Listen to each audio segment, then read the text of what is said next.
Hello, I am John Martin. I would like to explain the alternative cellular energy pathway, or what I refer to as the ACE pathway.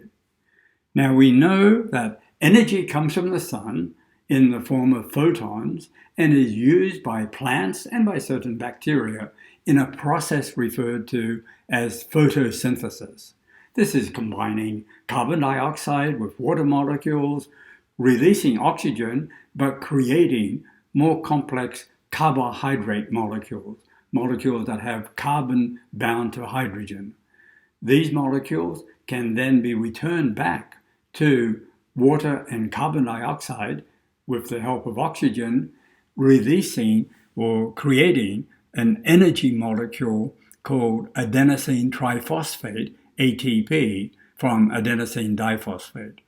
That energy is used by the plants and also by a lot of microbes in the soil, including bacteria and fungi, to create more complex molecules such as proteins and lipids and vitamins and many other, which largely go back into the plant, allowing the plant to grow, and then the plant, and as it is a mixture of all these molecules, then provides a source of food for animals as well as humans. The energy in food is expressed in terms of calories, and the process is referred to as metabolism, and a lot of it occurs in a cell organelle referred to as the mitochondria, and this provides cellular energy. Now, simple calculations show that the approximately 2,000 calories of energy in consumed food does not account for all of the work performed by humans. We perform work, if any, even approximate calculations, get it up to more of the range of 4,000 or 5,000 calories a day. There has to be another source of cellular energy. I didn't approach it from that direction. Rather, I approached it from how cells were able to get energy to fight off viruses. But the process that we're now referring to as the alternative cellular energy pathway, we're beginning to define it, and I'll show you this later, as a product of an energy called KELEA, and it comes to the Earth in conjunction with cosmic rays. Energy is not created from anywhere. It has to be just pre-existing, and can be transformed from one type to another. The reason I use this KELEA, it's an abbreviation for kinetic energy limiting electrostatic attraction. Now, there were many previous examples of people referring to life force energy, spiritual energy. It's been out there. Just from my point of view, the data and the observations are consistent with this terminology. What I see it is primarily, or its fundamental role in nature, is to be affiliated with electrical charges, either positive or negative. We know that separated opposite electrical charges are attracted to each other, and the attraction gets stronger and stronger the closer they come. But there's no fusion. It's not like matter and antimatter that then disappears, but rather there's an intervening repelling force, which I then refer to as KELEA. And there's a lot of circumstantial evidence consistent with this. And as far as I can tell from talking to physicists, there's no argument against this hypothesis. What's more interesting for this discussion is comparing metabolism with the ACE pathway. Metabolism undoubtedly explains a lot of the work that is performed. We need ATP to make muscles work and to synthesize products. We also need to have chemicals coming into the body to help synthesize additional chemicals. And also, as a side product of metabolism, the body maintains a temperature above that of the environment. This is where it gets interesting, the ACE pathway.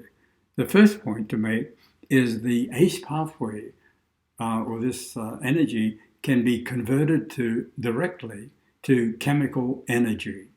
And indeed, this is a very fascinating topic to engage with fundamental chemists as to what are the sources of chemical energy. Within the body, another big advantage or activity of the ACE pathway, it loosens the molecules, the fluid molecules, water molecules. Our body fluids become more permeable. There's far better circulation both outside the cells and even water dynamics inside the cell. So better perfusion. There's no doubt that inflammation is inhibited by the ACE pathway.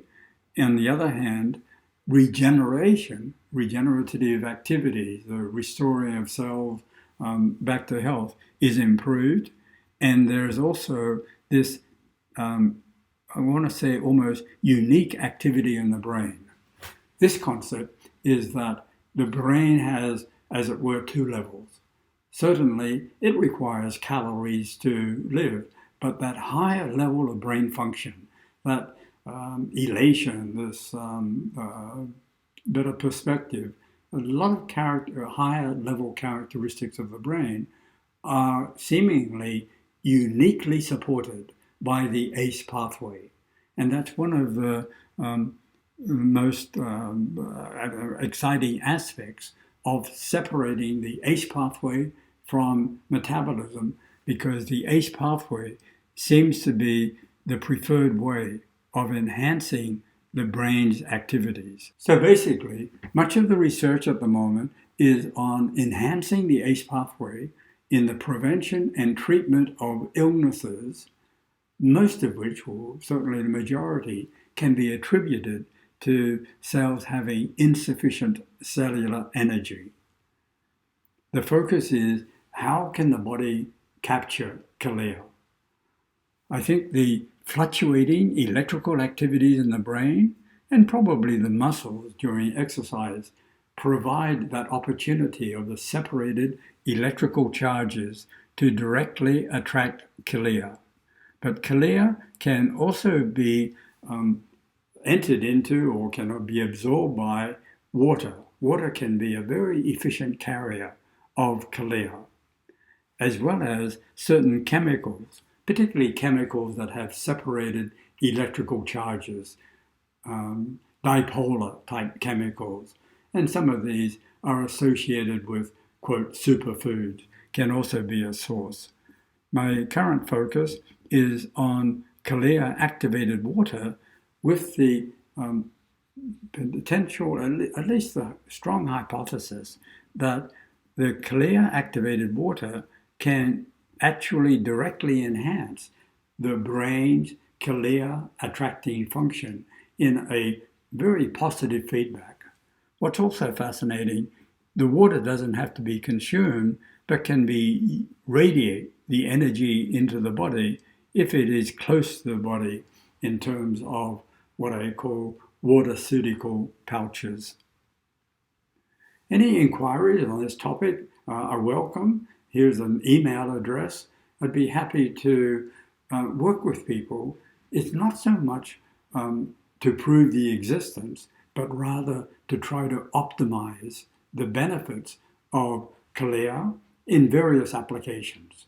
What I referred to as assisting human health clearly can help animal health, but it also has immediate agricultural applications and can even add chemical energy to gasoline and diesel fuel, improving their performance. There's a lot of work to be done. The first point is conveying the existence of the alternative cellular energy pathway so people can realize it's an accessible source of energy that can be widely used and will be transformative once this concept is conveyed and more widely utilized. Thank you very much.